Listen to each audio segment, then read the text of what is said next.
কিরে, কার সাথে কথা বলছিলি? রিয়ার সাথে। ও, তাহলে তো তোদের কথার মাঝে হয়তো আমি চলে এসেছি। সমস্যা নাই, আমি যাই, তুই কথা বল। আরে না, বল কি বলবি। তোকে সবাই খুঁজতেছে। কেন? আপুর মুখে হলুদ লাগিয়ে দিবি না? ও তুই যা, আমি আসতেছি। তাড়াতাড়ি আয়। জয়া চলে গেল। আমি রিয়াকে বলি বিজি আছি, পরে কথা বলবো বলে চলে যাই সবার ওইখানে। তারপর ছোট মামি আর আমি গিয়ে আপুর মুখে হালকা একটু হলুদ লাগিয়ে দেই। তারপর আপুকে একটু মিষ্টি খাইয়ে দেই। ভাবলাম এই সুযোগে আপুর সাথে একটু দুষ্টুমি করে নেই। তাই আপুকে বললাম, আপু, মুখে আটা কয় বস্তা লাগিয়েছ? চুপ শয়তান। সত্যি বললেই দোষ। তবে আপু, তোমাকে না আজকে অনেক সুন্দর লাগতেছে। তাই নাকি? Thank you. ইস, যদি আর 5 থেকে 6 বছর আগে জন্ম নিতাম তাহলে কতই না ভালো হতো। কেন?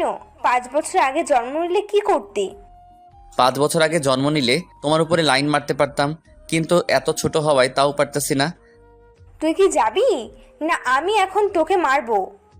যাচ্ছি, তবে Congress and wish your happy married life. Thanks. Welcome. তারপর সেখান থেকে এসে জয়ার পাশে দাঁড়ালাম। জয়া নীলা আপুর দিকে এক দৃষ্টিতে তাকিয়ে আছে। তাই আমি জিজ্ঞাসা করলাম, কি রে, এইভাবে তাকিয়ে কি দেখছিস? ভাবতেছি মেয়েদের জীবনে কত কিছুই না করতে হয়। নিজের পরিবার ছেড়ে অন্য কোথাও চলে যেতে হয়, আরো কত কিছু।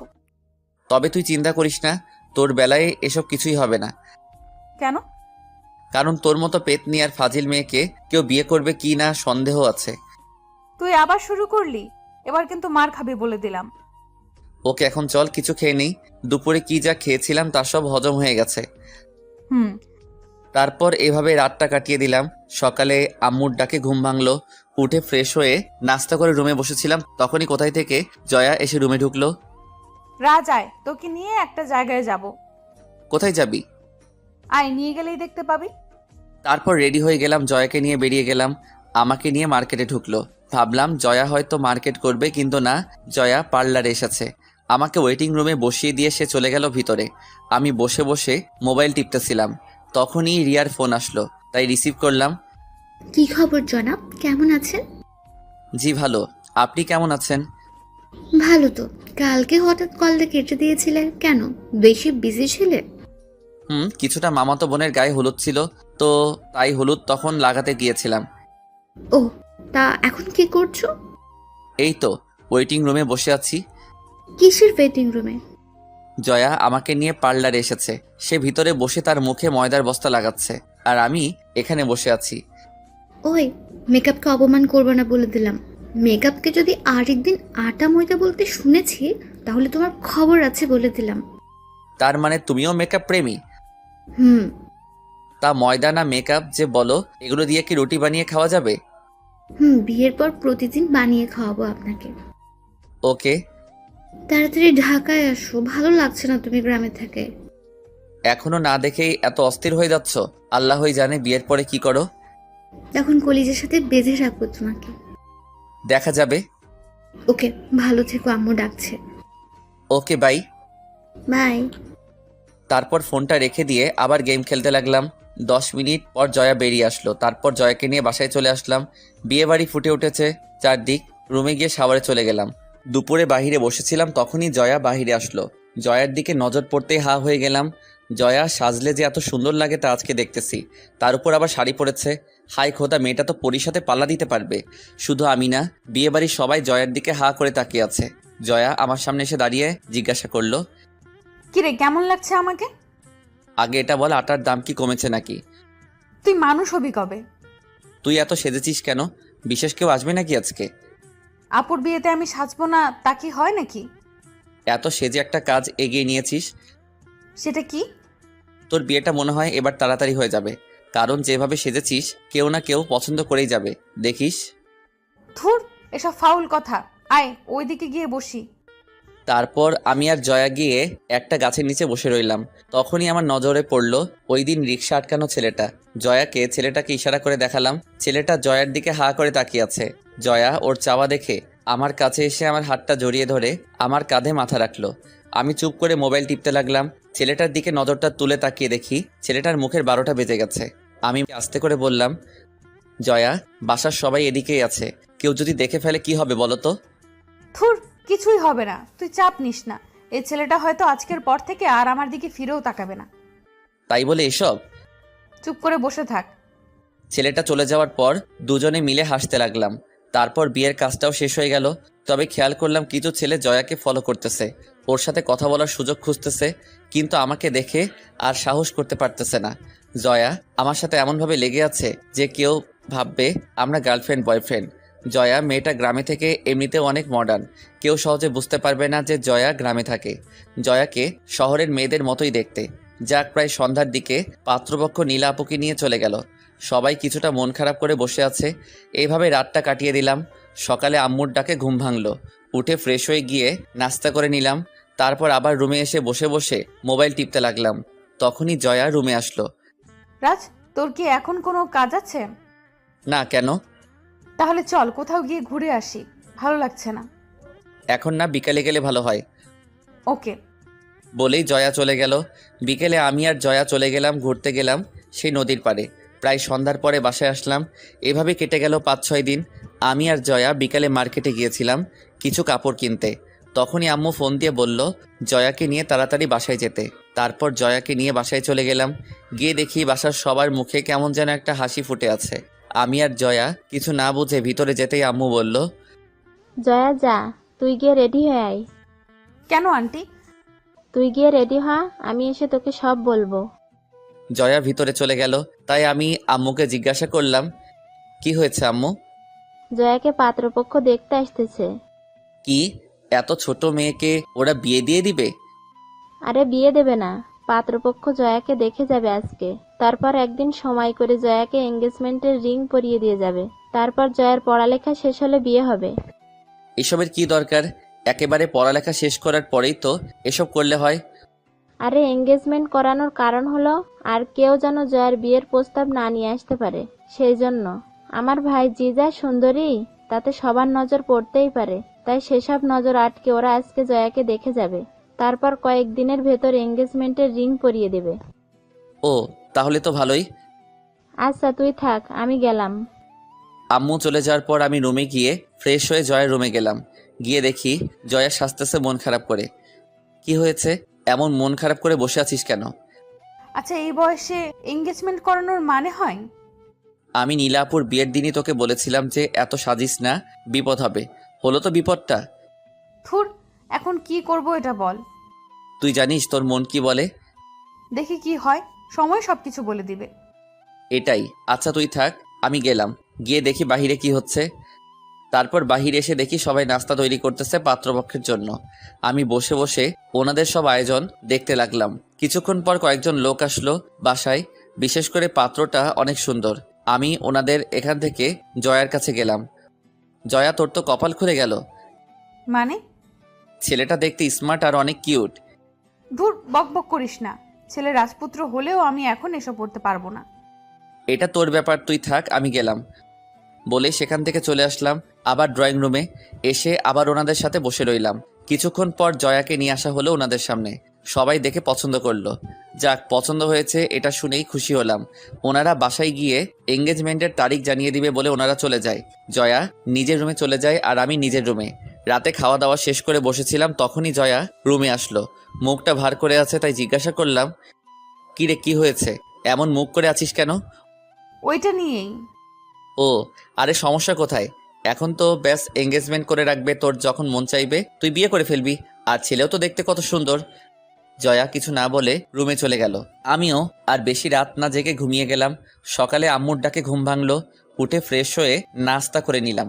তারপর জয়ার সাথে ড্রয়িং রুমে বসে কথা বলতে লাগলাম। হঠাৎ খেয়াল করলাম ছোট মামা রুম থেকে বেরিয়ে আসলো। রাগী মুখ দেখে আমি আর জয়া দুজনেই দাঁড়িয়ে গেলাম। মামাকে আমি জিজ্ঞাসা করলাম, মামা কি হয়েছে? মামা কোনো কথা না বলে ঠাস করে জয়ার আর আমার গালে চর বসিয়ে দেয় 2টা। আমি আর জয়া অবাক হয়ে তাকিয়ে আছি মামার দিকে। কেন চর মেরেছে এসবের কিছুই বুঝতেছি না। জয়াও আমার মতোই অবাক হয়ে তাকিয়ে আছে। আম্মুর দিকে তাকিয়ে দেখি উনিও রাগে মুখ নিয়ে তাকিয়ে আছেন আমার দিকে। কি হচ্ছে কিছুই বুঝতেছিলাম না। তখনই বলে উঠল, তোদের কারণে আজকে আমার এত বড় অপমান সহ্য করতে হলো। কেন, আমরা আবার কি করলাম? আবার জিজ্ঞাসা করিস কি করেছিস? জানিস আজকে তোদের জন্য জয়াকে দেখে যাওয়া লোকগুলো আমাকে অপমান করেছে। কি করেছি এটা না বললে বুঝবো কিভাবে?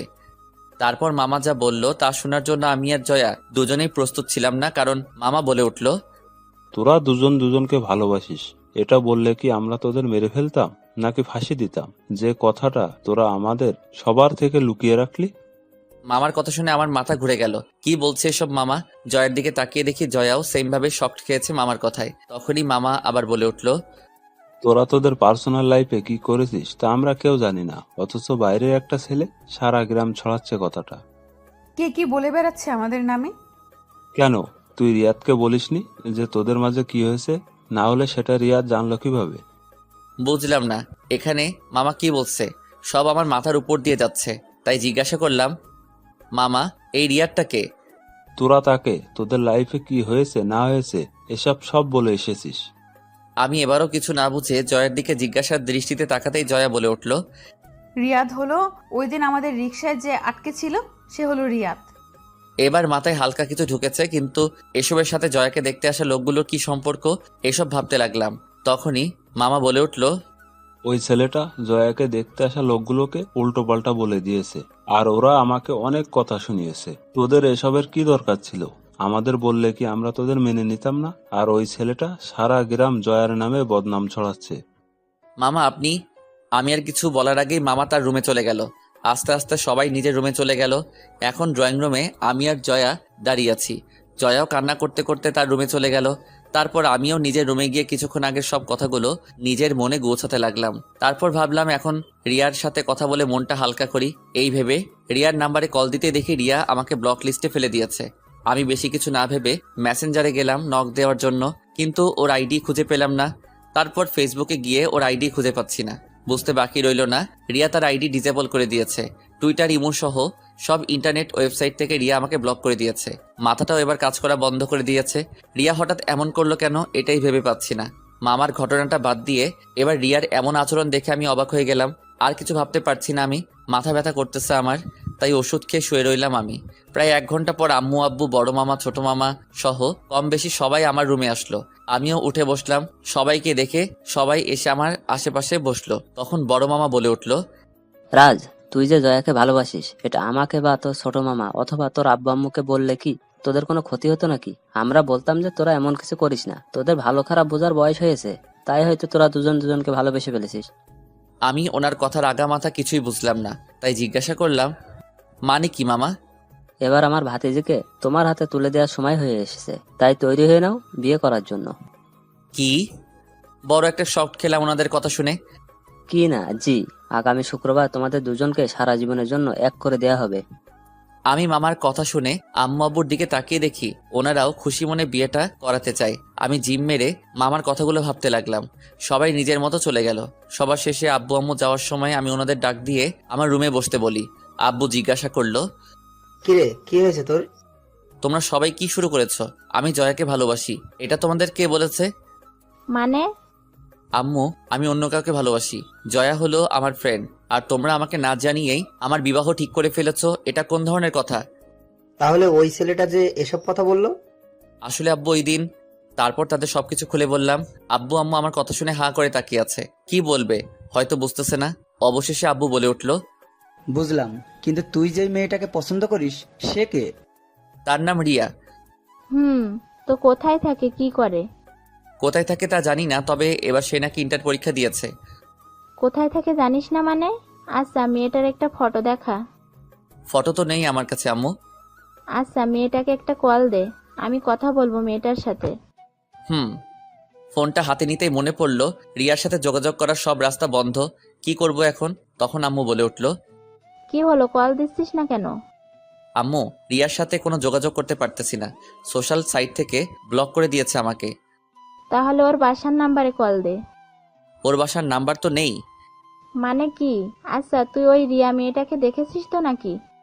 রিয়ার সাথে এখনো দেখা করা হয়নি, এমনি ফোনে কথা হতো আর চ্যাটিং। রাজ, তুই কি আমাদের সাথে মজা করা শুরু করেছিস নাকি? আম্মু, তোমার সাথে মজা করতে যাব কেন? আমি সিরিয়াস। আচ্ছা, মানলাম তুই ওই মেয়েটাকে পছন্দ করিস, কিন্তু ওই মেয়েটার সাথে তোর কোনো যোগাযোগ নেই, এমনকি তাকে তুই কখনো দেখিসনি। তাহলে তুই আমাদের একটা প্রমাণ দে যে ওই মেয়েটাও তোকে ভালোবাসে। আম্মু, তুমি এই বিয়েটা বন্ধ করো, আমি বাকিটা দেখতেছি। আম্মু আব্বু আর কোনো কিছু না বলে ভাবনার সাগরে ডুব দিল। অনেকক্ষণ ভেবে হঠাৎ আম্মু বলে উঠল, দেখ রাজ, আমি তোকে সোজা একটা কথা বলি, মাথায় ঢুকিয়ে নে। বলো। এই বিয়ে বন্ধ করে দিতে পারি, একটা শর্তে। বিয়ের যেহেতু আরো 7 দিন বাকি, তাই তুই 3 দিনের মধ্যে রিয়ার সাথে আমার যোগাযোগ করাবি। 3 দিন পার হয়ে গেলে আমি আর তোর কোনো কথা শুনবো না, বলে দিলাম। আব্বু তুমি একটু বুঝাও আম্মুকে।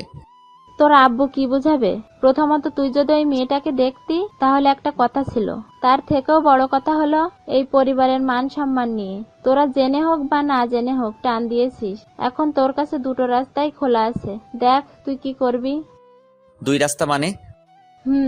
হয়তো 3 দিনের ভিতরে ওই মেয়েটার সাথে আমার কথা বলাবি, না হলে জয়াকেই বিয়ে করতে হবে, বলে দিলাম।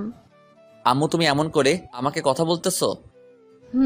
কারণ তোরা হয়তো নিজেদের বাঁচাতে মিথ্যাটা বলেছিলি, কিন্তু এখন এটা বংশের মান সম্মানে গিয়ে আটকেছে। তাছাড়া এই বাসার সবাই ওই ছেলেটার কথা বিশ্বাস করে বসে আছে। তুমি গিয়ে ওনাদের বুঝিয়ে বলো। দেখ, ওরা যদি ভাবে এখন আমরা মিথ্যা বলতেছি। আম্মু জয় নিজেই তো সাক্ষী। আচ্ছা মানলাম, বাসার সবাই মেনে নিল, কিন্তু এই গ্রামের সবাইকে কিভাবে বুঝাবি বল? কাল যদি আবার জয়ার জন্য বিয়ের প্রস্তাব আসে, তাহলে আবার কেউ না কেউ এটা নিয়ে তাদের কাছে বলে দিবে, তখন কি করবি? আম্মু আমি বুঝতেছি না কি করব। দেখ বাবা, এটা শহর না, এখানে মান সম্মানটা সবার উপরে থাকে, আর এখানে সমাজ নিয়ে চলতে হয়। তাই প্লিজ তুই বিয়েটা করে নে।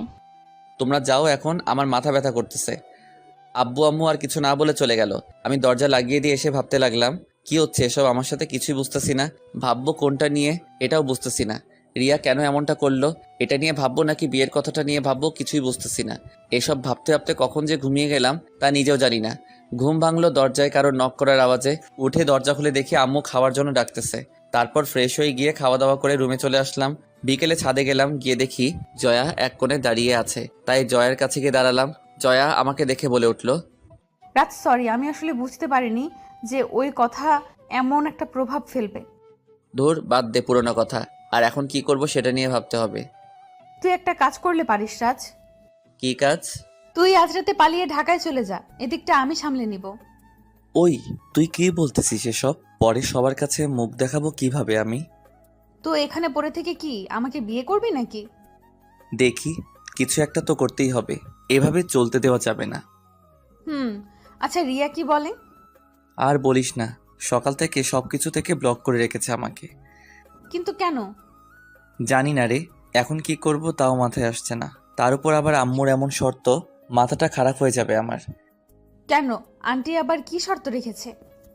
আর বলিস না, বলেছে 3 দিনের ভিতর রিয়াকে ওনার সামনে নিয়ে দাঁড় করাতে, না হলে তোকে বিয়ে করতে। জয়া কিছু না বলে চুপ করে রইল। আমিও ভেবে পাচ্ছি না কি করব। সন্ধ্যায় ছাদ থেকে নেমে নিচে নেমে আসলাম। তারপর রাতে খাওয়া দাওয়া করে রুমে চলে আসলাম। ভাবতে লাগলাম কি করা যায়, কিন্তু কোনো উপায়ই পাচ্ছি না। একদিকে আম্মুদের বংশের মান সম্মান, অন্যদিকে জয়ার লাইফ নিয়েও টেনশন হয়ে গেছে। অন্যদিকে রিয়াও এমন সময় বেঁকে বসলো যা বলার মতো না। এখন সামলাবো কত দিকে তা নিজেই ভাবতে পারতেছি না, পালাতেও পারতেছি না।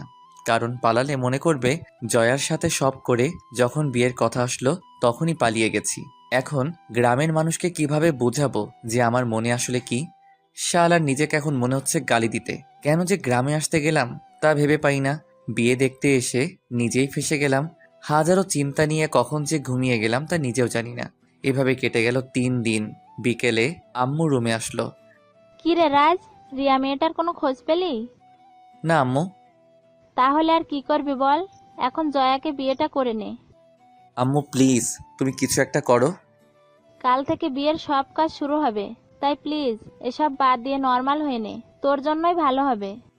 আম্মুর কথায় রিয়্যাক্ট না করে আগের মতোই বসে রইলাম। যাওয়ার আগে বলে গেল আম্মু, তোর কোনো ফ্রেন্ডকে আসতে বললে বলে দে। তুমি জানো না আমার ফ্রেন্ড কে কে? তুমি নিজেই তো দাওয়াত দিলে পারো। ফ্রেন্ড কি আমার না তোর? তুই জানিস কি করবি। আমি গেলাম। আম্মু চলে গেলে আমি ভাবতে লাগলাম, নিশাত, সিয়াম আর ফারিয়াকে কিভাবে বলবো যে আমি বিয়ে করতেছি? ওরা তো হাসতে হাসতে শেষ হয়ে যাবে। তার চেয়ে ভালো ওদের আগে এখানে আসতে বলি। এখানে আসলেই পরিস্থিতি বুঝে ফেলবে। রাতে ওদের ফোন দিয়ে বললাম গ্রুপে আসতে। তারপর মেসেঞ্জার গ্রুপে ওদের 3 জনকে কল দিলাম। সবাই অ্যাক্টিভ হলো। সিয়াম জিজ্ঞাসা করলো, কিরে হঠাৎ এত জরুরি তলব? শোন, তোরা কাল সকালে 3 জন আমাদের নানুর বাড়িতে চলে আসবি। কেন, কি হয়েছে? কোনো সমস্যা? আগে আয়, তারপর না হয় বলতেছি। কাল বিকেলে রওনা দিয়ে দে। নিশাত আর ফারিয়া রাজি হয়ে গেল, কিন্তু সিয়াম নাকি আসতে পারবে না, কারণ সে ঢাকার বাহিরে আছে। তো তুই কবে আসতে পারবি? 2 দিন পর। হিসাব করলাম যে সিয়াম গায়ে হলুদের দিন আসবে। যাক, তাতেও সমস্যা নেই, ওকে বলে দিলাম। পরের দিন রাতে গিয়ে নিশাত আর ফারিয়াকে স্টেশন থেকে পিক করে আনলাম। এদিকে বাসাটা হালকা সাজিয়েছে, তাই ওরা হালকা অবাক হয়ে ভিতরে আসলো। ওদের আমার রুমে বসালাম। ফারিয়া জিজ্ঞাসা করলো, কি রে রাজ, তোর মামাতো বোনের বিয়ে তো অনেকদিন আগেই শেষ, তা বাসাটা আবার সাজাচ্ছে কেন? কারণ তোর ভাই বিয়ে করতে যাচ্ছে। মানে? আর বলিস না। কিভাবে হলো? আর রিয়ার কথা বলিস না ওনাদের। শোন, আমি তোদের সব বলতেছি। তারপর ওদের শুরু থেকে সবকিছু খুলে বললাম। ওরাও শুনে চুপ করে রইল। কিছুক্ষণ কি বলবে হয়তো ভাবতেছে। তখন নিশাত বলে উঠল, সবকিছু যেমন তেমন, কিন্তু রিয়া এটা করবে ভাবতেও পারিনি। কি বলবো বল? এই জন্যই বলেছি, না দেখে প্রেম করার দরকার নেই। এখন কি করবি এটা বল।